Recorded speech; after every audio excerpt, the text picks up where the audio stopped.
Hi everyone, let's talk about This War of Mine. And this is definitely a game that stands out on its own for the kind of thing that I think it's trying to get across, the hopelessness of these people, the ridiculously grim, bleak situation that they find themselves in. The game is, it perfectly does its job of evoking that. You start off with these people that are, not in the best shape to begin with, and you can try your best, trying to make a home for them here and trying to solve the various problems that you get presented with at the start of the game. You have objectives to try and fulfill to raise morale and things, or things will get worse if you don't achieve those objectives. And as it progresses, inevitably, no matter how quickly or slowly it happens, everyone is just deteriorating and deteriorating, and you will find fantastic things sometimes when you go out exploring, but there are always things in the way. As you saw in the playthrough, finding civilians, and then as you were taking things away from those civilians, if your characters have high empathy, then their misery is going to really, really go up. And if any of these statistics gets to 4, then the character is gone. For whatever different epilogue, and you do get an epilogue story in there. The stories are, even the few that you saw in the playthrough, they are really heart-wrenching, and really, when it presents you with decisions, they are: do you want this? Do you want to be put in this horrible situation, or do you want to all starve and not have anything? That is the situation. That, again, it's representing what I can only imagine is the reality of people that are in situations like this. And like I said, it does a really, really good job of evoking that. And yeah, I can't really speak about the video game. This is based on a video game. I didn't play the video game at all, but I've seen it, and it does, represent what I've seen of it quite well. It's a similar thing where you're in this house and you're trying to expand it and put stuff in, and then as you send characters out to try and get stuff, because you desperately need stuff. You desperately need food, you need water, and all these things. You have to send people out, and the more you send out, the more you will be able to bring back. But then you also need people guarding, and you need strong people that can carry a lot of stuff back, because you hopefully will find a lot of stuff. But a lot of the time, you can just end up with nothing, or you will just keep finding stuff that it's going to help you build stuff in the future, but you've gone for 3 days without food, so another day is just not going to cut it. And sometimes it's just never going to happen. You're exploring these places and you are just not going to find the stuff that you need. And that is a part, like, it's strange to say, things that we don't really like in games, and saying, oh, that's not a bad thing about the game. I think in this case it speaks particularly because the feeling of you going out and just being at you're in a fight, and it's just dice rolling. You might get better dice for having firearms versus unarmed, and get better results because of that. Obviously, there's a lot of dice rolling. There's a ton of variance and luck involved in the exploration deck. You might just get the cards that are just constantly raise the noise, roll for noise. You find a bad thing. Here is rubble, but there's no rubble at this location. You find you can look in the heap pile, which is never going to get you food.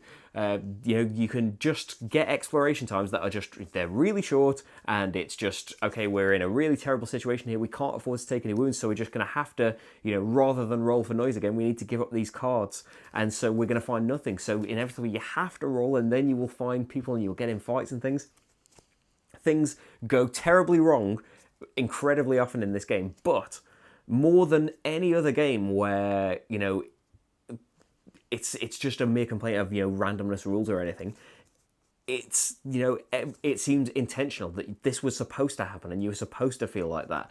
And those times when it does happen and you feel some relief or achievement, that is what the game is really going for. And so it's strange to for me to criticize it doing that, because it's doing what its job is, really, to make you feel like that is the point of this game.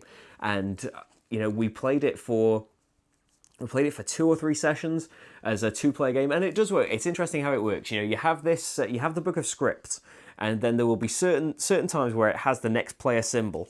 Usually, you know, on event cards and things. Once you have kind of done something, it moves on to the next player, and sometimes that works well, but sometimes a person is just reading a card and then passing it on. And I have seen some discussion, or maybe I saw it in a video, of, you know, just give the person a chance to make a meaningful decision, maybe for the characters or something, because it's very strict about, you know, nobody touch anything unless you're holding the book of scripts. That person gets to make all of the decisions, but the book keeps getting passed around. It's quite a nice system, but yeah, I would do that change where it never gets to the point of somebody just reading a card and then that's your turn. So yeah, we played it as a 2-player game for a little bit, but Rach was very, you know, was not enjoying it at all, and you know, was getting very frustrated that we were, you know, put in a bad situation to begin with, and then it just got worse and worse and worse very, very quickly, and there was absolutely nothing we could do about it. That is the thing about the game, and I've complained about that in other co-ops, where it's, you know, it is just relentlessly making everything worse for you, and sometimes you will get some respite from that. Sometimes you will get some, you know, achievement. Sometimes you will, you know, grab victory from something that looked impossible. Sometimes that will happen, but the main drive of the game and its intention, as I've said, is to, you know, slowly spiral downwards and downwards. And so I don't know, yeah, I don't like that in co-ops, and it still did get frustrating in this, but it feels more in place here than anywhere else, than in any of those co-ops that I've played where it's, you know, just down to, you know, dumb luck or anything like that. Or the game is just relentlessly trying to beat you down and it just feels like you're getting nowhere. It feels, in here more than any other game, it feels like it was meant to do that. And so while, you know, I kept playing, I played a lot more solo because I wanted to see more of the game. I wanted to see more of the stories and things and have to make more decisions and just see if I could try and get on. And while, yeah, I wasn't much more successful, I did see more of it. And as you saw a sample of in that game, some of the stories, well, all of the stories really, the decisions that you're presented with and the stories that you are reading are, you know, often just heartbreaking and the decisions impossible. You know, towards, you know, your instinct as a gamer, usually in any kind of co-op is, well, I will make the decision that will most lead to me winning. But sometimes the things that you have had to do to, you know, to try and win, to try and get the resources, to try and stop your people dying, sometimes the consequences for the people that you encounter in the story are, you know, just dire. And I suppose some people might just play it really clinically and it's not really, you know, that's not really a factor then. It's still, you know, kind of, you know, if you're seeing it as a spreadsheet or something, it's still, you know, that success-fail thing can be, you know, kind of worked out. But I think most people are going to find it a really, you know, a really distressing game in some ways. But it does speak to how well that they did at that element of it. That is something that I've heard about the video game a lot, that it tells these, you know, really, really torturous stories. And it definitely does that. And I think for all of the things that ultimately, it's a strange thing to say that you haven't enjoyed it, is it? Because it doesn't feel like something you are supposed to enjoy. You're supposed to enjoy those moments, aren't you, where it's, you know, those rare moments of triumph where, against all odds, things just worked out and by the skin of your teeth you managed to get through another day or got through to the ending ultimately. So it's strange to talk about enjoyment in a game with this kind of theme, but yeah, it's not.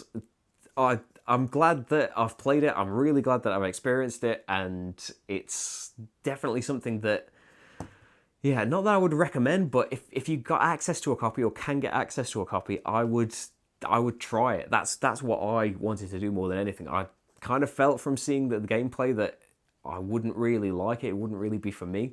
But I have ended up playing it a lot more than, you know, a lot of those other games that, a lot of those other cooperative games that really didn't do it for me. The story is, despite being this bleak, you know, heart-wrenching thing, it is very, very engaging. And, you know, what if you are involved in the story, which I expect most people will be, it suddenly makes those decisions, as I said, really, really, really, really tough, and it's trying to do that, and so it's succeeding at doing a lot of things. So some just pure gameplay things. It does something that a lot of games are trying, where it takes the rulebook away and just gives you this little journal to learn the game from. It just walks you through the basic steps of each part of a day. And then more complex rules or more situational rules, you will just get given a number and go to that page in the book. And that is okay, and you will write down numbers to remember to refer back to those things.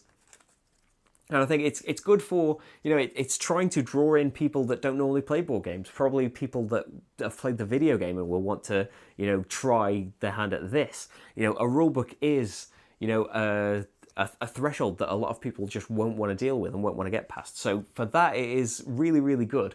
But as I've seen others say, it would be nice for, just once you're experienced with the game, or for people that are used to them, to go the Fantasy Flight route and have this quick start thing and your normal system, but then, as well as all of this, just have a reference book as well, which people can just ignore. I don't know, put it under the tray, but just to have some easy way of just flicking to something straight away, rather than oh, what was that number? How do we get to there? Just having a handy thing would be nice. And there are player aids and all sorts of things on Board Game Geek, and which will improve it, but again, it would have been nice if that was just in the game. But I do think it does a good job at trying something, completely new and something of its own as well. So I've been talking and playing this for quite a while now, so I think I'm going to stop there. Yeah, I think it's definitely, if you are curious about this at all, I think it is absolutely worth trying. But ultimately, not one that I think I would come back to often at all, but I'm very, very glad that I've played it. That's this war of mine. Thanks for watching, everyone, and I'll see you for the next game. Bye.